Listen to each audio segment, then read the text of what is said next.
Greetings and welcome to another River Radio Sports Central podcast, powered by our friends at NovaCare Rehabilitation.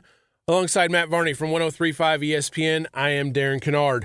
Of course, we're in the midst of the postseason, getting underway for the final season of the year, but some off-season news, so to speak, really grabbed some headlines here this week with the news that Dave Davis is leaving Meridian to take over as the head coach at Paducah Tillman. Yeah, that was the big news this week, without a doubt. We kind of heard whispers, and a lot of people, even before the season ended, you look at a coach that's at a smaller school, a 1A school usually, and you say, okay, how long are they going to be able to keep him? Because he's too good of a coach to stick around. But also we're talking about the guy's alma mater, so you sit there and say, well, it's possible that he could be there for a full 30, 40-year career. But Dave Davis, definitely one of those ones that you were kind of like, man, he's so good. I know it's his alma mater, but someone's going to be coming around to snap him up. You kind of hate to see him go across the river a little bit, and you wish he'd stay in Southern Illinois, but the opportunity arises, and, best of luck to him, obviously. I have a feeling, I don't know when, but I have a feeling we'll see him cross back over the river at some point. The question is when, and I mean, gosh, that could be 20 years from now as far as we know. Yeah, and Paducah Tillman is certainly a school that has a rich history in Kentucky, and they also have a history of coming and getting Southern Illinois coaches. And, Bill Chumbler was a guy that had tremendous success back in Cairo. Back in the early 90s, he went to Paducah Tillman for several years. Brad Stig was his assistant. Brad's from Nashville, so definitely they are not averse to coming and getting Illinois coaching talent, and there's been great success. Both of those guys had tremendous runs, and there's no reason to think that Coach Davis won't have a similar run of success. No, but I'll tell you this much, that it's going to be an uphill climb in terms of his back is going to be against the wall already, because you look at what happened with Coach Overstreet, their former coach. Great success over his 6 seasons there. But this past year, I think they were 17-12, lost in the district semifinals, which is essentially the region semifinals for around here, if you don't know. And they said, that's not good enough for us. They literally told him from reports that this is not up to our standards. And so David Davis obviously has great pedigree under his 4 years at Meridian, knows what he's doing, but there are expectations. He's going to get a little bit of leash, obviously, the first year or two, but there are high expectations for him that you're going to bring us back to where we expect to be. And for a lot of teams, 17-12, okay, the postseason, not where you want it to end, obviously, but 17-12, not a bad season for a lot of teams. Paducah Tillman, they're sitting there and saying, no, we see that you won 23 games minimum every time at Meridian the past 4 years. We expect that every year as well. 143 was the final count at Meridian. Maybe even more impressive, 3 sectional titles. Yes. So that means that you made the Elite Eight 3 times in 1A, and then you lost twice in the Super, but you went to state and got a state runner-up, which is the same thing that he did as a player. Right. He was able to. He was the senior leader on the team that finished in second place under Coach Griffin, Eric Griffin, in 2015, and so he had quite a pedigree as a player. And then that doesn't always translate on the coaching side of it, but it certainly has. And when you look at his ability to connect with his kids and to get the most out of them, you see why he was a valuable and wanted commodity. Yeah, without a doubt. And you see a lot of young coaches go through their struggles. If they can pull it together, usually, that kind of closest in age, you're talking about 13 to 15 years between coach and student athlete. That goes a long way, because he still kind of knows what they're talking about. It's one generation separating the two. He gets it. Sometimes, I'm not saying that Dave Davis has a Gen Z brother or sister, but sometimes those coaches literally have somebody that is a bridge to that they've been living with it. They get it.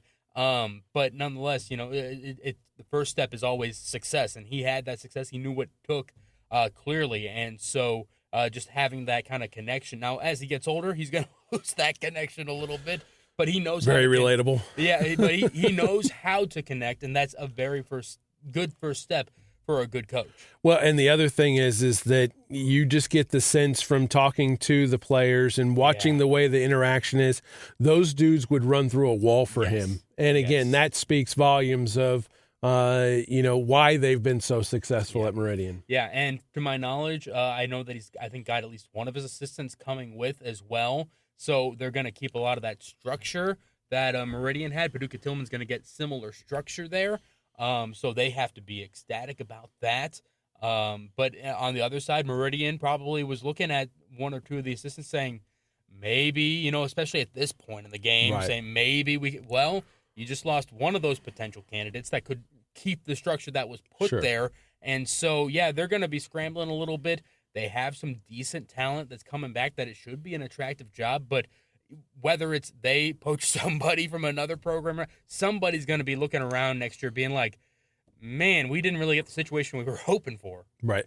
And what's interesting, the way this plays out is very similar to when Southern's had former players and star players come and being a mid-major, the correlation is similar. You got a smaller school versus the big schools type deal. And it's hard because people look and go, well, why would he leave? This is his alma mater. Mm-hmm. But at the end of the day, especially, when guys are successful, you want to try the next level. Right. And certainly Paducah Tillman, just for size purposes and the level of competition that they play and a little different setup in Kentucky with the single class system. And, it's certainly an interesting dynamic, and you'd understand why he would want to challenge himself. Yeah, without a doubt. I think that comes with the great coaches of saying, I want to go to the next level.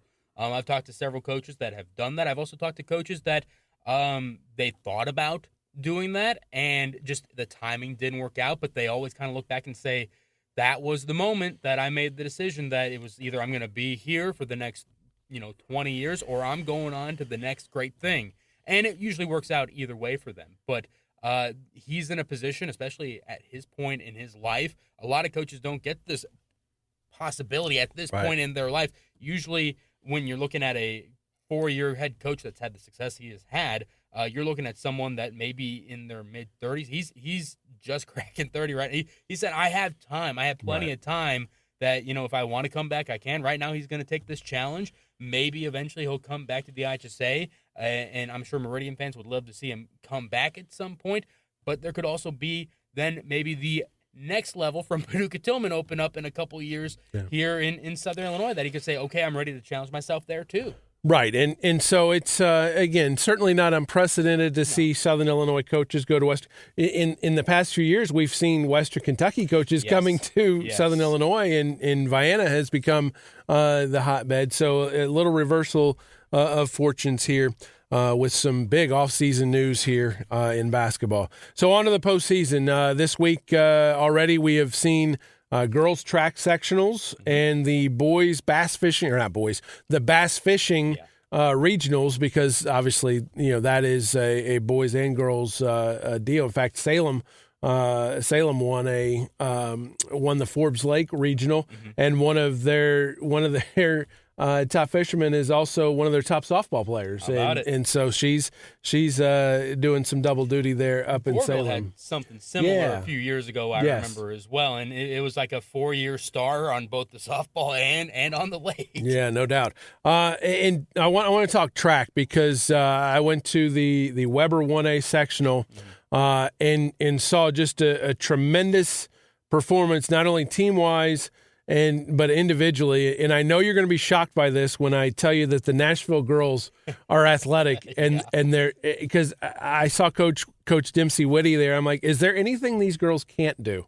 Because they were dominant, and it's a lot of the same girls that won a state championship in basketball, led by Emma Bierman, who won 4 events.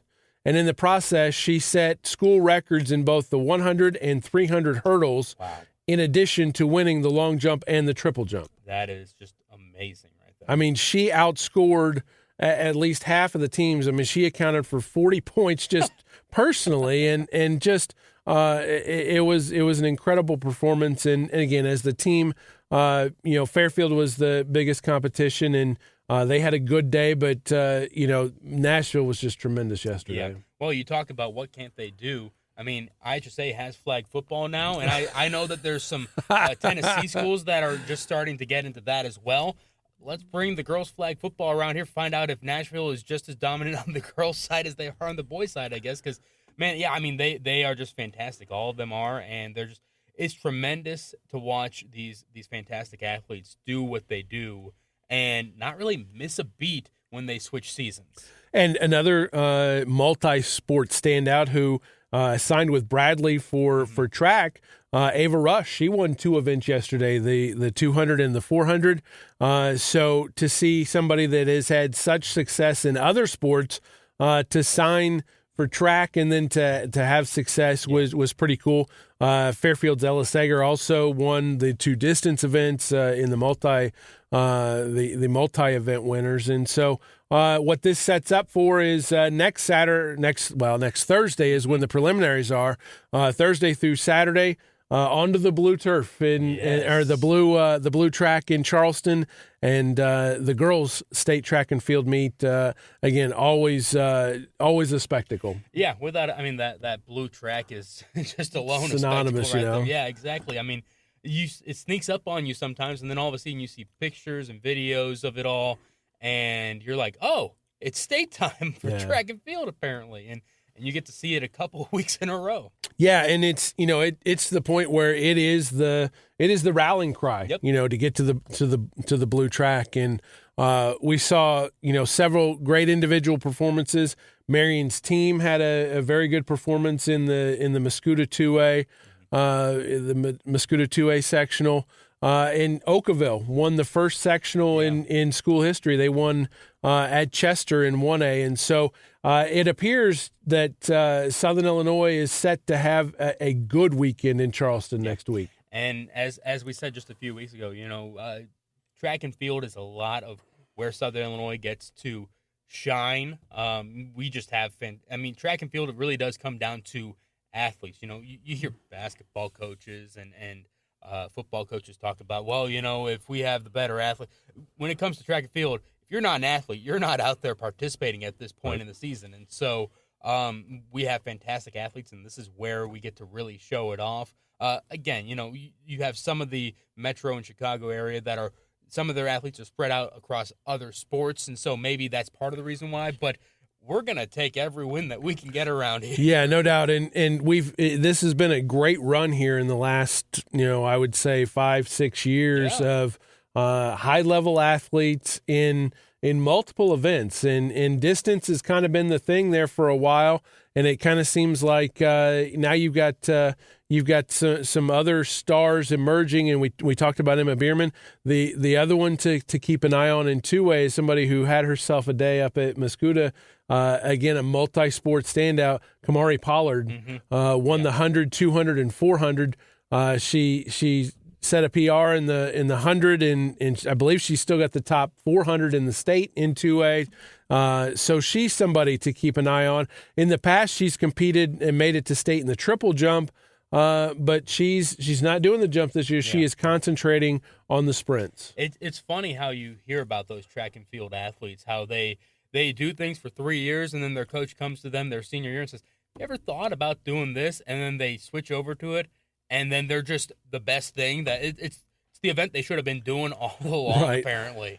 Well, and back to Nashville a bit, I think that's the case with the Brinkman twins for track. I think they'd maybe played softball in the past, and they had run track in grade school, but hadn't done it to this point, and we're really going to maybe try to focus on the travel basketball scene here in the spring, and they got convinced to try it, and lo and behold, here they are. They're in the midst, and they give a pretty good team really some extra depth and athleticism that, maybe they've got a shot at maybe a team trophy in track. Yeah, perhaps. And I mean, it really does come down to for track and field. Again, it's a bunch of athletes. It's team, but at the same time, it's individual.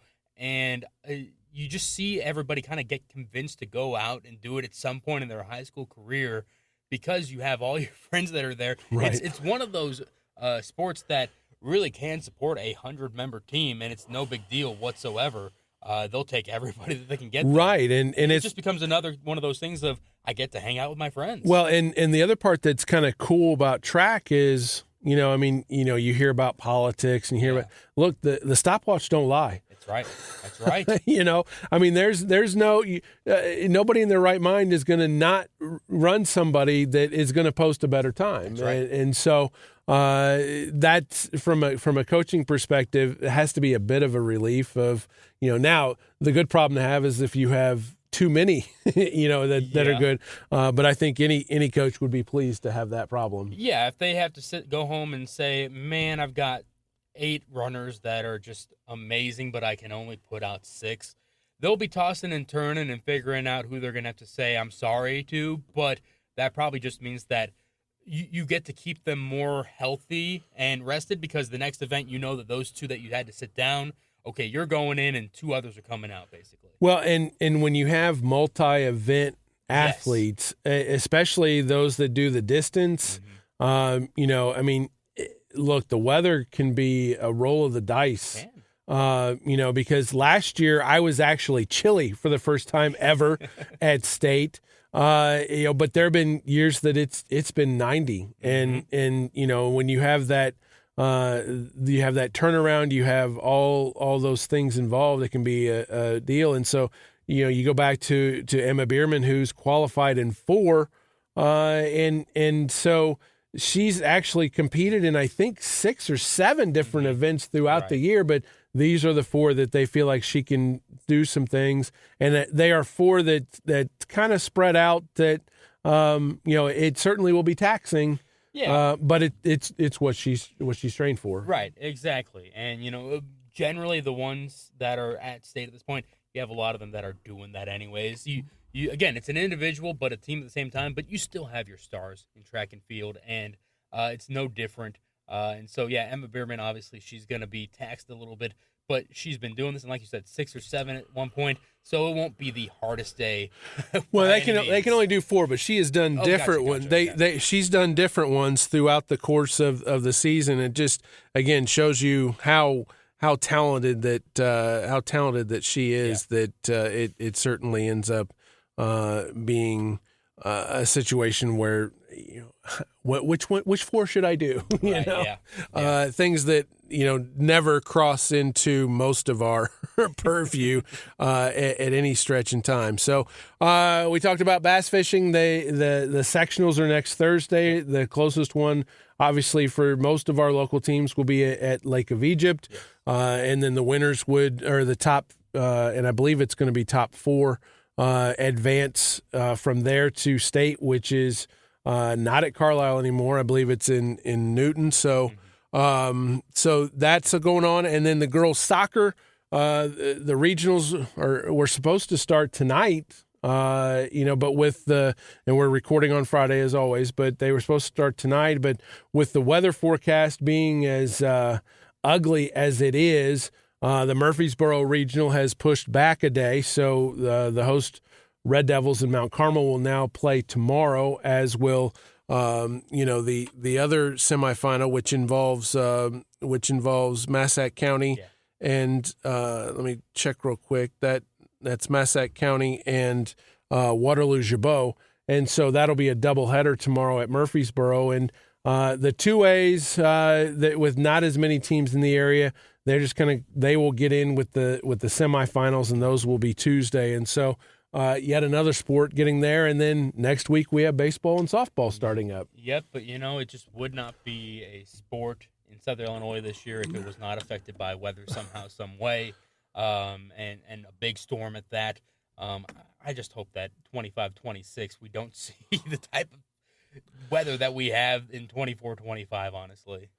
Yeah, and the other regional that has a couple local teams is Columbia, the 1A, and they're not going until Monday. And but there's only 4 teams in there, so they don't have the quarterfinals to play this weekend. But to your point, it's funny how certain seasons have been.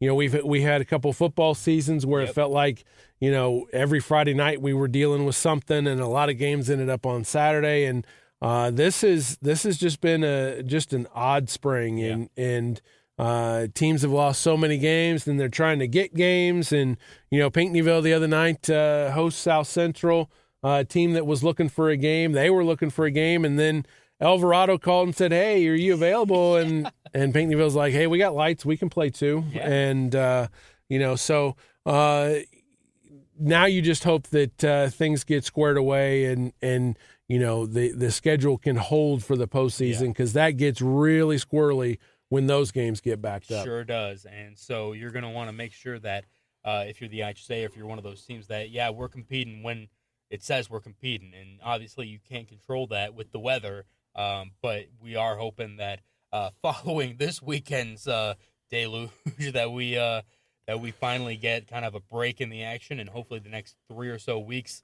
things are okay. And there are several facilities that have turf, so worst comes to worse, I think that those facilities may end up being pretty busy. I would think so, yeah. But in terms of tonight, and luckily there's really no postseason action tonight on the diamond. But I mean, you got potentially baseball-sized hail. You don't want that with a softball or a baseball player. They might get confused out there. Who knows? Oh gosh, yeah. I mean, just any thought of some people are like, well, why do they cancel this stuff ahead of time? And and I get it. It's a lot different than when you were a kid, and especially when I was a kid, because I'm a lot older than you.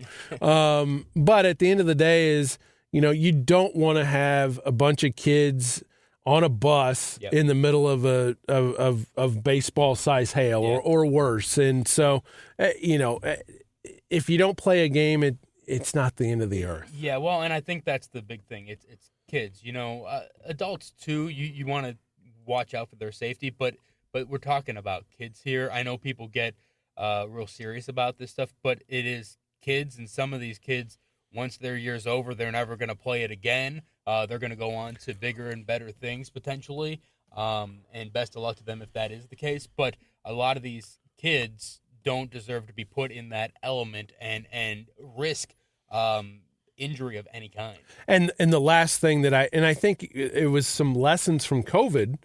Was just about, I think we've seen more schools do senior night, not necessarily on the final home game of the season, but they do it ahead of time in case there's something squirrely happen with, in basketball where you end up with an ice storm or, something happens and it's postponed and then you miss out on senior night.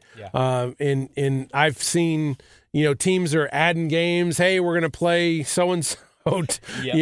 Senior night festivities have been moved to this night, and so you wonder if maybe they'll continue to back things up a week or two. Yeah, and we saw that in basketball season this year, where I think someone, I can't remember who, but someone scheduled either that Friday night or maybe even that Saturday when postseason technically begins, but they didn't have to worry about playing a quarterfinal game, if you will.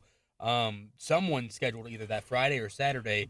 Because their senior night had been screwed up, and they were like, well, we want to make sure we get one, and they luckily did. But, it messed with the schedule, not just on that way, but also then some games got bumped out of the schedule because, we got to play this conference game. Yeah, the sooner you're able to get all those things out of the way with, the easier it is at the end of the season. And I also think that the lessons learned during COVID about having flexibility on schedules, I think that I don't think we would have seen the transition of games. Okay, this one got postponed. Well, we're going to play this one. And again, I know recency bias is a thing, but I feel like that we see a lot more moving around of schedules at the last minute. And hey, we're going to play this team. We were supposed to play this team, but they've got a conference game, and so hey, we're going to pick up this game. And again, you think back to COVID, and there was a lot of fluidity in scheduling during those times, and sometimes it was at the last minute. And I think that a lot of the administrators have that experience and like, this is not a big deal. We've been through much worse. Yeah, there's a lot of them that were still there. I mean, it was only 5 years ago, 4 years ago is what people got to remember that was happening. So a lot of the ones that were doing it during that time are still holding that seat, holding that office. That, yeah, it's not a big deal by any means. A couple of them have retired, and you have people in there that maybe don't have that experience, but even those people that are new are probably being led along by the other people that were there. That it's just kind of become the norm of expect fluidity, especially in the last 3 weeks of a season. And this is no big deal. Yeah. We can handle that. We've been through much worse. Yeah, exactly. Well, that's going to do it for this River Radio Sports Central podcast, powered by our friends at NovaCare Rehabilitation. For Matty V, I'm Darren Kinnard. Thanks for joining us, and we'll talk to you again next week.